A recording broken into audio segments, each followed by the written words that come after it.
Ang face-to-face harapan ay pambansang dulugan ng mga may alitan. Hangad namin na bigyang solusyon ang mga di pagkakaunawaan para sa mas mapayapang komunidad. Face-to-face! Face-to-face! Huwag mong talikuran! Harapin mo face-to-face! It's a beautiful day! Parang baka naman tayo lang mas malakas! Dokali ka na dito, ano ko? Magandang hapon mga kapatid! Nako, alitang heavy-gat na ba? Dito may kakampi ka at ako yan, your tagabuyo, Donita Knows. At sila naman to the rescue sa aking pang mga puti!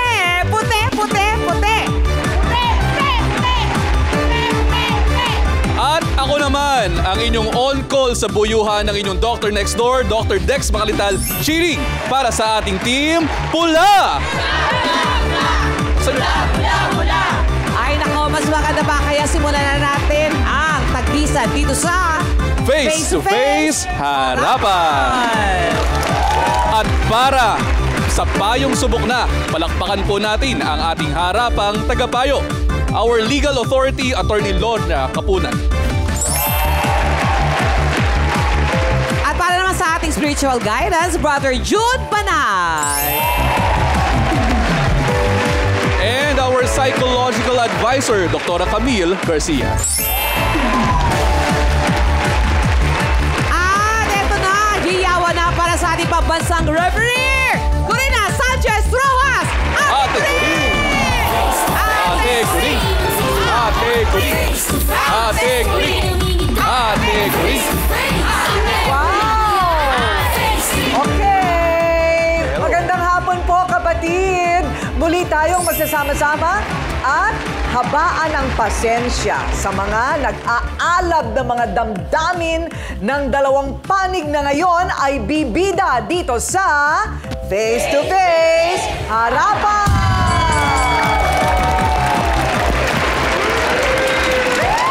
Ay! Sunog! Sunog! Oy, may sunog daw. Sunog ba yun? Sunog? Sunog po. Okay, sunog! Ayan! Yan ang dahilan kung bakit hindi naremata ang bahay na isinangla sa halagang 20,000 pesos. So yung isinanglang bahay, nasunog. O paano ngayon yan? Hindi ba? So, 6 na taon na raw ang nakalipas mula nang isinangla sa kanya ang bahay na yun. Ilang araw bago marerenta sana ang bahay, natupok naman ng apoy ang bahay. So, hindi na napakinabangan. O, ayun. Kaya, ang sanla nawala, siya ngayon nagwawala. Ayun! Ala. Sunog! Yan ang tumupok sa bahay na isinanla ni Lita noon. Kaya si Manay na pinagsanlaan ay naghihimutok sa galit ngayon. Walang karapatan si Manay na kamkamin o kunin niya yung kinatitirikan ng bahay dahil yung sinangla ay bahay lamang. Kaya niya nga sinangla yun dahil may pangangailangan po siyang personal.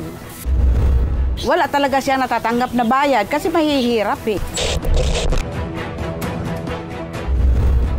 Magkaibigang nagkaroon ng kasunduan. Pero bakit sa uli ay nagkaalitan? Ayun!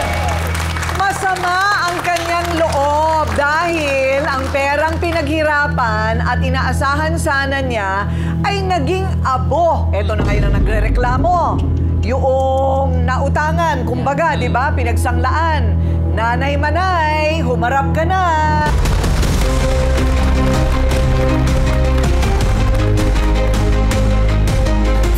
Nay, kumusta ka na, Nay? Okay Ilang lang, taon ma'am. ka na? 23. Ilang taon ka nang nagdurusa? Matagal na. Matagal na. Kailan ba yun? 6 na taon na daw ang nakakaraan? Opo, ma'am. Na mula nung isinangla? Opo. Ayun. Ano ba yung itsura ng bahay? Meron daw first floor, meron second floor. Oo, pero hindi ba ito, ma'am? Parang ano lang. Parang kahoy-kahoy Oo. lang. Kahoy-kahoy. Kasi nasa squatters area po Oo. kayo, ano? So, ang ibig sabihin, hindi po ninyo pag-aari ang lupa. Hindi, ma'am. Hindi pag-aari ang lupa. Medyo mahaba-haba itong kwentong ito. Kasi hindi nila pag-aari ang lupa paano mo nga naman isasangla? Teka muna, sinong nagsangla? Yung Si Lolita. kausap nyo. Sa inyo, ipinasangla. So, nung hindi siya makabayad, parerentahan nyo na lang sana. Opo, ma'am. Yung baba, dalawa first at saka second floor eh. Ang una sinanla niya yung baba. Ngayon napaupahan ko yun. May umupa. Ngayon ang taas, sinanla niya ulit. Tapos nakiusap na siya ang uupa. Pero hindi naman siya nagbabayad ng upa niya.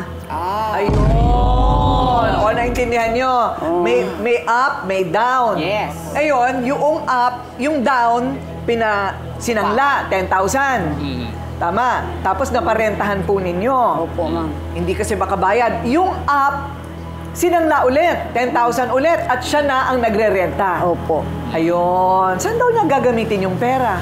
Hindi ko alam, ma'am, kasi sabi niya may kailangan lang daw siya ng kailangan niya.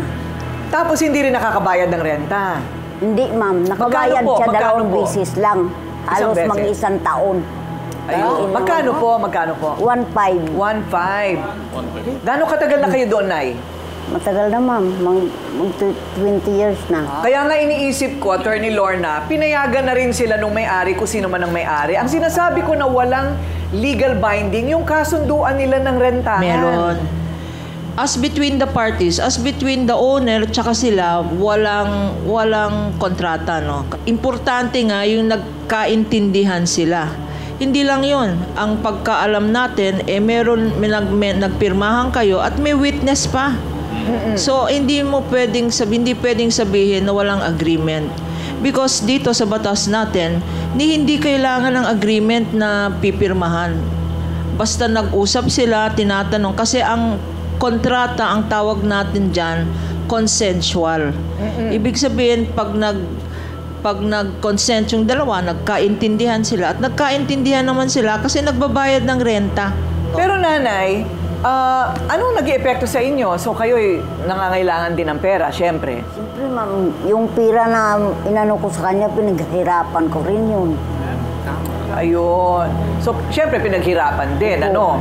Kasi noong panahon na yun, may tindahan ako maliit, naglalabandira ako. Pero hirap sa buhay, meron pa ho kayong mga pinapakain sa bahay. Apo ko, 2. May apong 2. So, kailangan po ninyo. Kung mababayaran kayo ng 20, tapos na ang usapan. Opo, ma'am. Okay na sa akin. Ayun. Oh. Nasaan siya ngayon? Nasaan ngayon itong nagre-rental mong, yung Lolita. nagsangla? Andyan lang sa... Doon pa rin, nakatira pa rin malapit andyan po sa lang inyo? sa amin. Pa rin kami, magkasama, magkalapit. Kasi pinatayuan niya ulit ng bahay niya eh. Paano nangyari? Paano sila kapagpatayo ng bahay? Nakapagpatayo ulit ng bahay eh. So, pero hindi kayo mabayaran. So, hindi na siya nagre-renta. Hindi na. Sariling bahay niya. Ay, bad. Oo, wala pa tayo sa puntong natupok ng sunog. Teka muna, natupok po ng sunog yung bahay na yan. So, ayan na nga. So, pag nakiusap, mabait. Pag singilan na, siya pa raw ang galit. Ay, mali! Ang nagsangla ng bahay kay Nanay Manay, dedepensa naman sa pagbabalik ng Face to Face Harapan!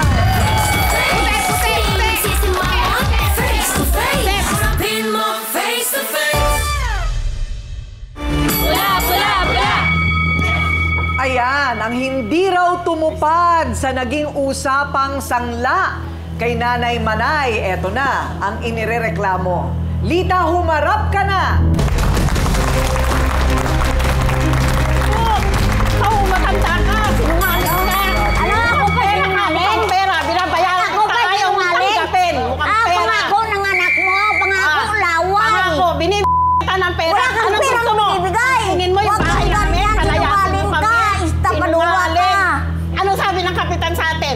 Taas muna ang tutubusin dahil pinapaupahan mo yung ilalim ko. Hindi ba? Ayaw mo. Gusto mo bayaran mo. Nagkasunugan tayo. 60 mil. Sabi ng kapitan, hati tayo. Ano Sinungaling na ka, ako binigay matanda doon? ka. Ano binigay mo? Hindi lang kita pinapatulan. O ngayon, nasa ng bahay? Istapadura. Sunog! Ay, sunog. Sino Kaya na sabi walang mo, pakinabang? kahit Ang pera nasunog, mo, sobra-sobra pa bumalik nasunog sa'yo. ang bahay mo, ang pera ko hindi Sa- nasunog.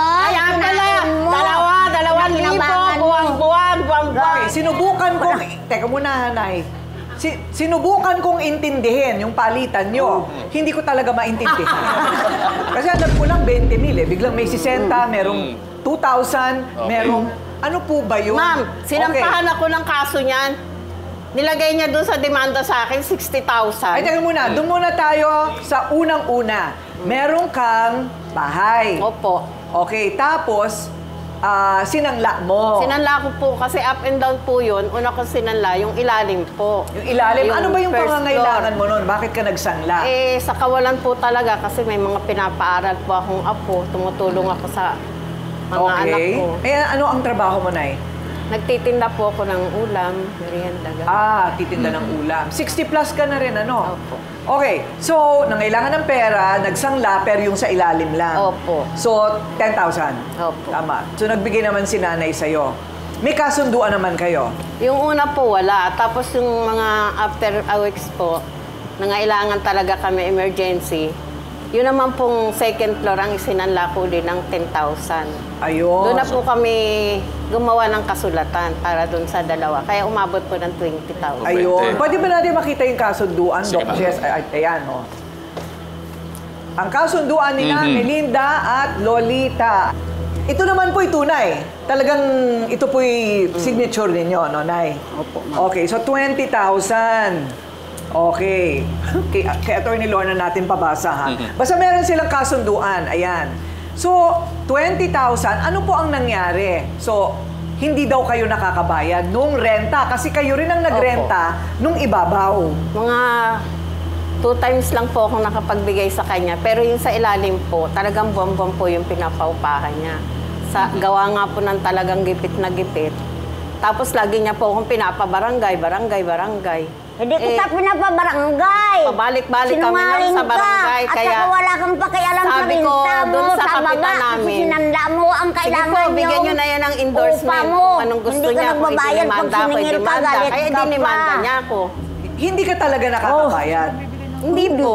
Okay. Kaya lumaki. Well, kung hindi ka nakakabayad, syempre magagalit siya, no? Opo.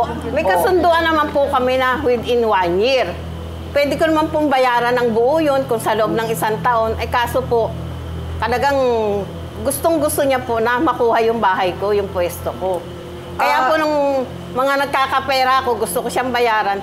Minumura pa po ako, hindi tinatanggap. Ano bang interest ang Kasi sa bahay gusto mo? niya, Mabuti kung bayaran ko ng napakaganda. buo. Eh alam naman po niya Diyos hindi ko, ko kayang bayaran ng abong-abong. buo. Pero kung Kailangan nagrerenta ko ka pera. naman, edi 1,515 lang. Opo, 1.5. Oo. Pero hindi ka rin daw nakakabayad ng 1,500. Opo, nung una po hindi. Nung malapit na pong matapos ang taon, gusto niya, pati yung pong ilalim, yung first floor, tubusin ko na po, bayaran ko na ng buo. Eh, ano ba ang kasunduan ninyo? Hanggang kailan po ba yung sangla na 1 yun? year po, July 29 po, 19. Oh, sabi mo, nung magwa 1 year na, sinisingil ka na niya. Yun ay ayon sa kasunduan Sinisingil nyo. niya po ako. Kaya nga po, nung naiinis na ako, alam ko wala naman akong bayad. Sinabihan ko po siya, sige, pag hindi ako nakabayad, rematahin mo yung bahay ko, aalis ako. Walang problema sa akin. Kasi kasunduan. Eh, ang problema nga po, bago niya naremata, nasunog ang bahay ko. Bago Bago po naremata. dumating yung kasunduan namin na aalis kami, nasunog na po yung bahay. ayun ang nangyari. Parang medyo komplikado, ano? Babayaran na sana, nasunog pa. Pero hindi mo naman bakit hindi mo na lang bayaran nga ngayon yung 20,000 niya? Ang usapan na nagpagawa po ka pa daw namin ng yan, bahay. nainis na nga po kasi ako kasi ang usapan namin yan sa kapitan, lahat ng pagkakaperahan ko, kasi po yung sunog, di ba, binabayaran. Bibigyan ko siya, hatian ko siya. Ayaw po, ma'am, talaga. Gusto Okay. niya talaga. Ngayon, ang Wala kang pinag-interesa na binigay po niya, yung lupa naman. Sinungaling ka Talagang talaga. gusto niya, yung lupa, pwestuhan Panugas niya. ka talaga sa Kinausap lahat ng na po yan bagay. ng DSWD. Alam mo. Hindi mo pwedeng galawin ang lupa Tapaluwa ka niya. pa. Kasi bahay lang ang isinanla sa'yo, hindi kanya ang lupa. Okay, yung araw ng pagremata, yung 1 year, July 29 dapat. No? 2019 pa ito. Nasunog, July 5. So, ilang linggo na lang, Opo, ma'am. Mareremata na dapat. mareremata na sana. Mareremata na sana. Sino bang may-ari po nung lupain na... Na kinatitirikan na yun. Oo. Ano pa rin po ngayon yun eh, questionable pa rin eh. Talagang Questionable? pinapalis na rin po kami doon. Pinapaalis na rin kayo. Saan ba ito? Saang lugar? Sa Nyugbacor, Cavite po. Sitio Sa Silangan. Cavite. Pero sa pagitan po ng magkaibigan, parang saan ba, Dr. Love, anong tingin mo? Sa relasyon yan no? Parang yun na nga, babayaran na sana, nabubuisit lang siya. Kaya ayaw niyang bayaran. Parang hindi magandang pakinggan yun, yung babayaran na sana kita, kaya lang nainis ako sa'yo. Wala naman yun sa usapan kung may inis ka o hindi. Kung utang, babayaran talaga. Kung ano yung napagkasunduan nyo, hindi yun naiinis. Kasi anytime, pwedeng sabihin ng umutang, naiinis ako sa'yo hindi ko na babayaran. Kawawa naman yung nagpapautang. Ayun, ayan. So, isa rin daw sa pinagtataguan ni Lita noong oras ng singilan, abay maniningil pa rin pag lumabas na siya rito. Meron daw isa pang pinagkakautangan. Sa pagbabalik ng Face to Face Harapan! Harapin mo face to face.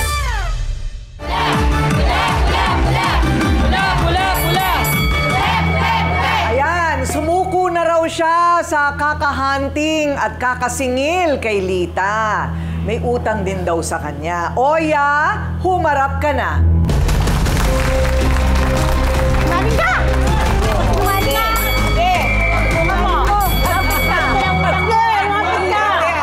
Pera kayong dalawa. Pera namin yan! Pinaghirapan namin yan! Bayaran mo! Okay. Kaya natuntuhan niyo ang pautangin. Buhay na buhay kayo sa tubo. Hindi totoo yan. Sinungaling po siya. Magkakaroon tayo ng pagkakataon na magpaliwanag. Okay. Ganyan kayo. Magpayan. Pero ito lang, gusto kong malaman. Ano ito? Tamaan sa akin yan. Parang mamamana. Tamaan sa akin yan. Kung kupanda, madam. Kung kupanda. Kasi alam ko, ganun Alam ko, ganun. Sabi ni Manny Pacquiao, ganito daw. Sa akin. Yan. Hindi ganun. Sinungaling yan. Sinungaling. Okay, so malinaw, umutang siya sa'yo, magkano? 1,000 po. Na hindi na nabayaran. Hindi, matagal bago sa magbayad, ma'am. Kumukuha kami ng mga pagkain, pag napunta kami doon, kuha kami ulam, magkano ng mga ulam-ulam, pero... Huwag ka muna magsalita. Pero ma'am, walang 1,000 yung nabinigay niya sa amin kasi madalas hindi kami kumakain ng pagkain sa kanya. Hindi, pero kinuwenta nyo ba kung magkano Hindi yung na ma'am, hindi na po. Pwede. Kailangan kwentahin niyo. Kasi pag nakuha kami ng pagkain sa kanya, hindi naman madalas. Pag napunta lang kami doon, isang kanin, 2 ulam, ganun lang ma'am. Nililista mo. Gawa niya na yan, ma'am. Kwenta ko lang po sa kanila, yung ibinibigay kong cash na 200 na tubo ng tubo. Pera po yung sinasabi niya parang na. interest. Kahit sa Interest. kusina ko po yan, nakuha ng pagkain, wala pong kwenta-kwenta yan. Magkano ka magpa-interest? Konti lang, ma'am. Magkano nga? Doon sa 1,000. 1,2 po.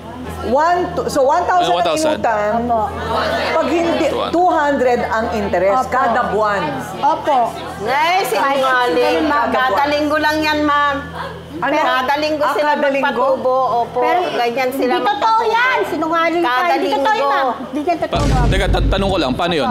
1,000 inutang ko sa'yo, Opo. ibabalik ko sa'yo ng 1,200 Opo. sa loob ng... Kahit isang buwan, ma'am. Pag hindi ako nakabayad, 200. Panibagong Ay, tubo yun. panibagong pag hindi ako nakabayad, tutubuan mo ulit yung 1,200. Oo, tubo ng tubo Pero yun. sir, yung 1,000 sa kanya, kahit Tubo kailan walang ng tubo tubo. yan. Wala po. Sa Sinungaling. pagkain, Nakailang beses na siya ng pagbayad ng interest Dalawa na po, 200 sa'yo. dalawa po. So nakabayad na siya ng Sinungaling. 400. Opo. Pero tubo yun interest yun Opo, opo. Ang hinihingi mo ngayon, yung principal, yung parang pinaka Opo. 1,000. Opo, Yung ma'am. 1,000 so, ang hinihingi nyo na lang ngayon, yung 1,000 pesos na inutang niya. Opo. Parang Okay. kinalimutan nyo na yung Opo. tubo. Opo, ma'am. Ayun. Sobra-sobra na. Okay. Sinungaling ka. Pero, 1,000 Nanay po. Lita, nakapagpatayo ka ulit ng bahay, di ba? Maliit lang, ma'am. Bakit hindi natin bayaran si Bayaran. Oya?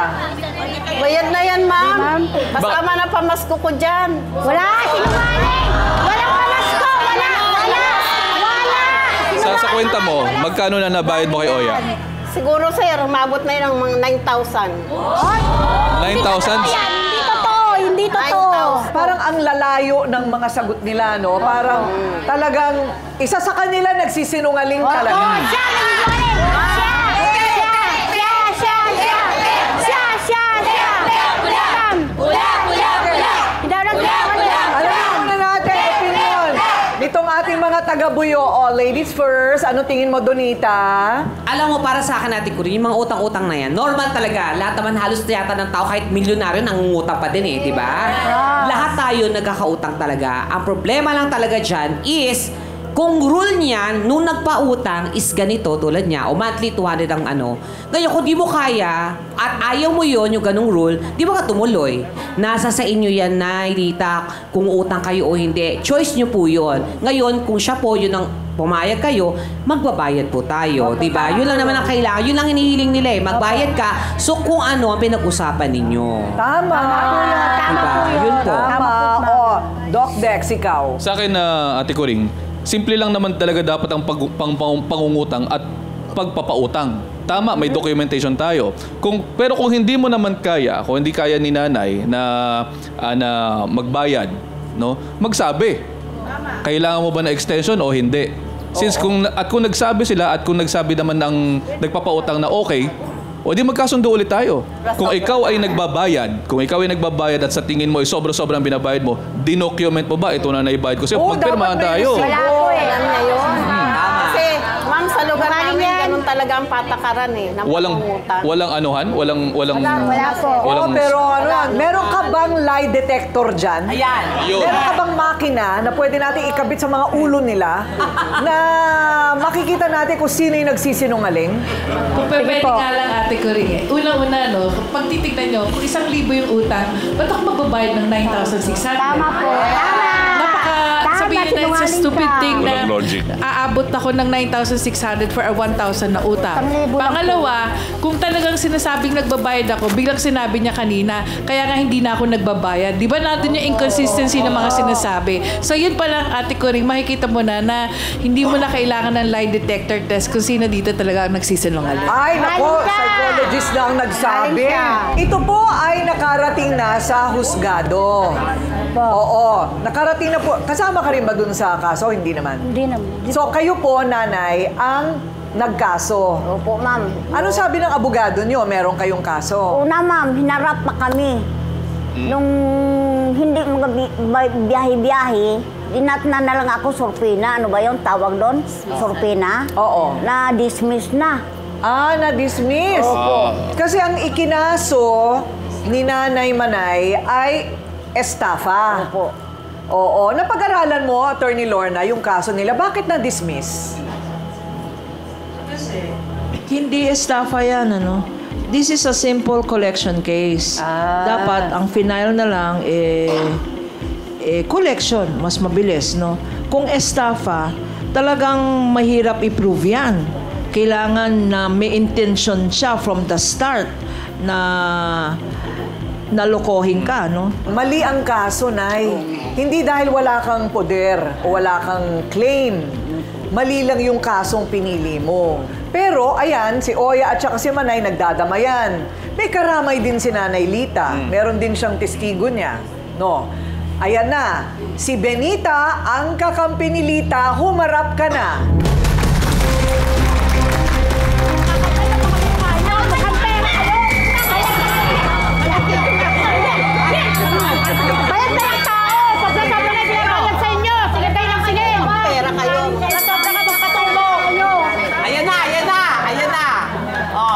Ayan na! Ang tawag po dito, hindi po, rampa ng kagandahan.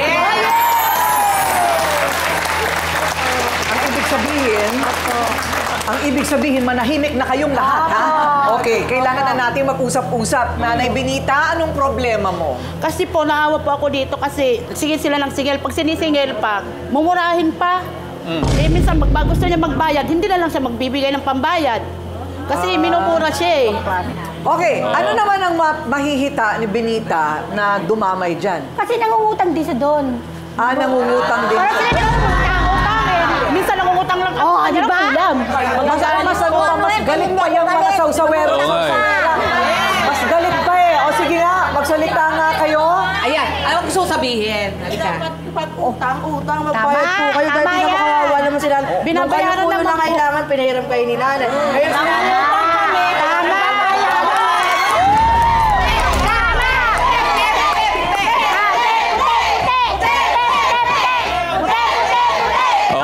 kami dito. Ano sinasabi mo? Itong mga nandito, bakit? Alam nyo, magbabayad naman sana kaya si nanay. Kaso lang, yung mga bunganga nyo, hindi naman niya makain yung mga salita niya. At saka wag naman kayong At saka bawas-bawasan nyo naman yung malalaking tubo kasi kawawa naman sila nanay.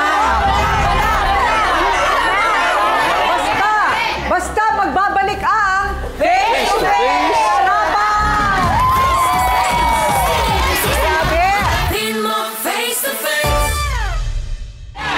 Grabe!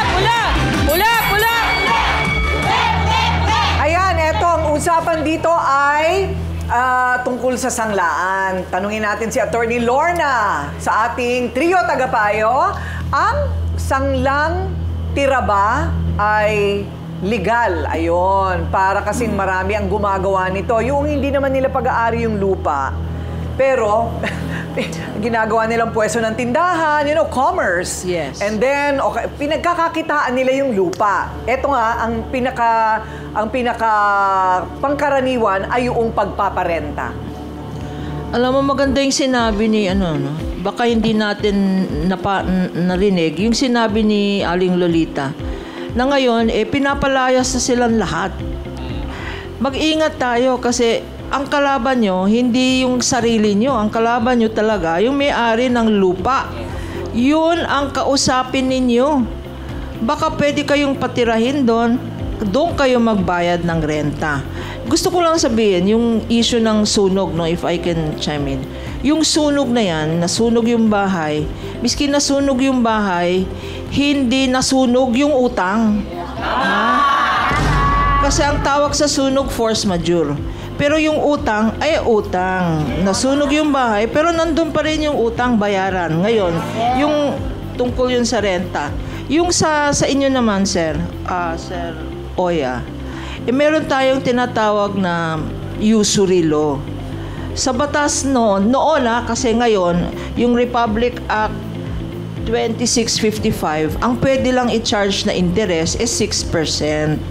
Pero yung 1,000 naging 1,200, baka sabihin ng korte, ang tawag doon unconscionable, exorbitant, at void. Kung pumunta siya sa korte, Ate Coring, siguro panawagan to sa mga barangay, at sa mga sa gobyerno natin, naghihirap ang tao. This is a poverty issue. Again, yes. Again, Oo. Bottom line, poverty. Tingnan natin kung paano sila maka-access. Siguro panahon na tingnan natin na in aid of legislation, ito na lang ang tingnan nila. Yung poverty sa community. Hindi yung nag-aaway ang ating mga leaders. Kasi uso talaga ang mga utang. Maganda siguro magkaroon ng kooperatiba ang bawat barangay. Kasi meron silang tinatawag na credit cooperative, Doon sila umutang. At malinis pa yon, At pag may cooperative, pwede kayong magkaroon ng mga opisyales doon para meron kayong mga rules and regulations, Panawagan dito sa face-to-face mga barangay, bigyan nyo ng option kasi ang utang na yan ay dahil wala na silang tutunguhan ng iba. Ayun. Ayun, dami nating natutunan. Ayun, bawal pala yung ganun kalaking tubo. 20% na kasi yun So, si Doc Camille naman, sa palagay mo, ano ba ito? Okay ba na ganyan ka na ang edad mo? Na sasadla ka pa sa ganitong klaseng mga utangan at mga problemang pinansyal? Okay, Ate Coring. Unang-una, pag ikaw ay nagkakaedad na, tapos ang sabihin na natin, umaabot ka na may utang or kaya naman ikaw yung nagpapautang, sakit ng ulo yan. So, hindi lang yan nakakakos ng stress, pero yung anxiety ba na iisipin mo, kailangan maningil ako, pero kailangan malakas ang loob ko dahil kasi sisigawan ako nung umutang sa akin. Dahil bibihira yata ang umuutang na hindi naninigaw at hindi nagagalit para sa ganun hindi sila singilin. Huwag kayong basta-basta mangutang kung hindi nyo rin kayang bayaran. Dahil, unang-una, hindi lang ito stressor. Pangalawa, mawawala ang pagtitiwala sa inyo ng tao. At higit sa lahat, mawawala ang respeto sa inyo dahil kasi ito yung sabihing manunuba. So sana wag kayong maging ganon dahil kasi ang laki ng epekto sa reputasyon nyo. Yun lang po. Ayun. So, Dr. Love, ano bang sinasabi sa Biblia? Kasalanan ba ang umutang? Hindi po kasalanan ng umutang. Pwede tayong umutang, lalo doon sa mga taong may gininto ang puso na pwedeng magpautang. In fairness naman sa mga nagpautang, dapat lang naman kumita ng konti yung kanilang pera. But 5-6 is usury. Kahit sa simbahan natin, hindi tinatanggap yan. Immoral yan. Sobrang tubo na yon. Now, sa mga umuutang, alam niyo, 5-6 yung pinasok niyo eh. Huwag niyong ikatwiran sa aking hirap na hirap ako eh. Tinanggap mo yan. Nagkaroon kayo ng kasunduan.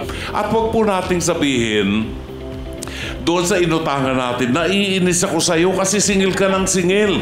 Kaya kasi nisingil kasi hindi ka nakakabayad. Kaya nagtataas ng boses kasi asar na. Di ba? Tungkulin mo kasing magbayad. Kung hindi ka nagbabayad, yun ang problema. Yung pong responsibilidad natin ang mahalaga. Na pag tayo maputi na ang buhok, tumanda na tayo, hindi natin matitindig na sabihin, ang tanda-tanda mo na, balahura pa ugali mo. Anong tawag doon sa sinabi mong manunuba ka? Iiwasan po natin yun. Iiwanan natin ang magandang legacy pag tayo namatay na. Maraming salamat. Okay, wow! Parang feel ni Dr. Love yung issue ngayon. Yeah. Oo, di ba? May utang ka rin kasi. Lahat tayo. Okay, pero lahat tayo nagbabayad. Oo, kasi kita mo naman, Aling Lita, kahit anong asar mo, pwede ka pa rin kasuhan. Kaya kailangan siguro, tanggalin na natin yung puot sa ating puso para tayo ay magkasundo-sundo.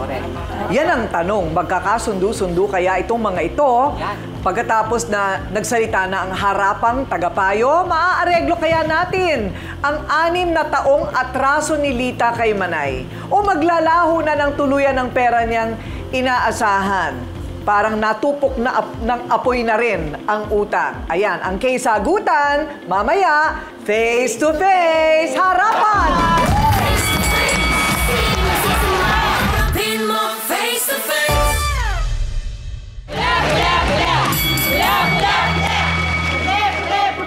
Okay, Nanay Manay, kung sakali po na magbayad na siya, di ba? Siguro hindi naman biglaan. Paunti-unti rin, Nanay Lita. Pwera na lang kung meron ka nakatago dyang 20,000. Kasi ang utang, isang utang, sabi nga ni Attorney Lorna. Kung mag-uunti-unti naman, okay naman sa inyo kung unti-unti. Wala nang tubo. Wala na. Wala nang tubo. Basta maunti-unti na lang. Okay. Okay naman yun, tapos, si Oya, 1,000 lang naman yun, Okay na rin ba yun? Hindi naman 9,000 lalabas. Hindi po, walang nangyayaring ganun, ma'am. 1,000 lang, 1,000 lang. 1,000 lang yun. So, 21,000 lahat. Unti-untiin lang natin. Kasi, naiintindihan namin yung mga pangangailangan ng lahat, Pero, syempre, ang utang ay utang. Sana, wag na nating dagdagan muna hanggang hindi tayo nakakabayad. Wag naman 10 years, Baka naman 10 taon. So, siguro, ang maganda dito, Nanay, magpatawaran na tayo. Nagsisimula ang lahat kasi sa kapatawaran. Malay mo, di ba? Pag nagsimula lahat yan sa kabutihan, mabuti din ang kasunod, Tama. Di ba? Pag nagsimula yan sa tama rin ang lahat ng kasunod. Malay mo, baka kaya ayaw pumasok ng grasya kasi may nakabara. Di ba? May nakabarang galit sa dibdib. Yes. Naniniwala ako talaga dyan, pag may galit ka sa katawan mo, malayo ang swerte. Tama. Bad spirits. Diba? Yung ganon. Nasa Biblia din yun, di ba? Dr. Love, di ko ito iniimbento, At saka ito rin ang nararanasan ko sa sarili kong buhay. Ay, humaharap ako talaga sa salamin. Mababayaran ko lahat ng utang ko. Mababayaran ko lahat ng utang ko. Mababayaran ko. Paulit-ulit yon. Kita mo, mababayaran mo lahat ng utang mo. Pero simulan natin kahit maliit na halaga para good faith ang tawag dyan. Yon. Magkamayan na tayo. Huwag na tayo mag-upakan. Halika na, Oya. Tumayo ka na dyan. Benita. Ayan. Ayan. Itong si Oya. Lumapit ka na. Oo, wala nang burahan na. Wala nang burahan.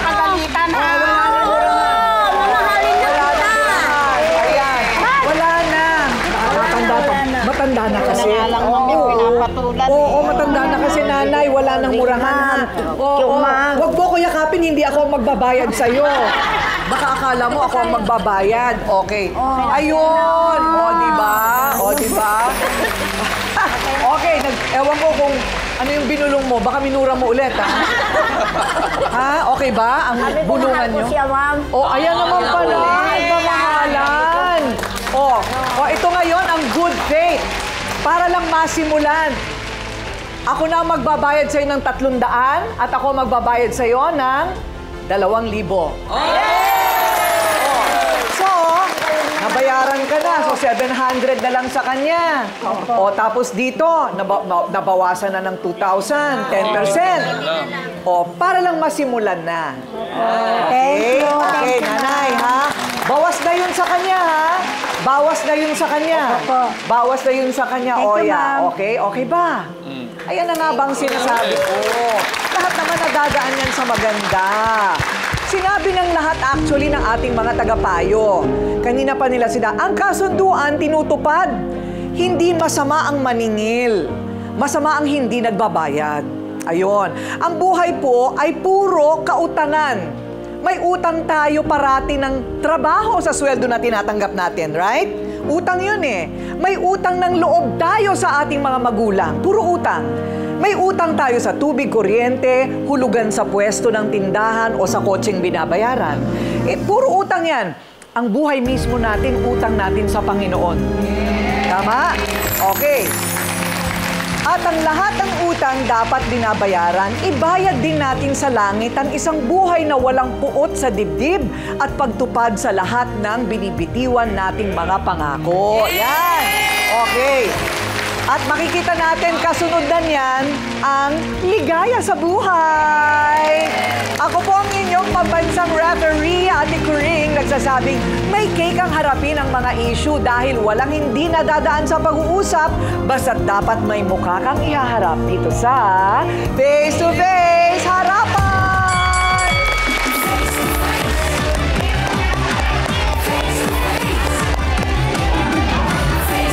Picture tayo!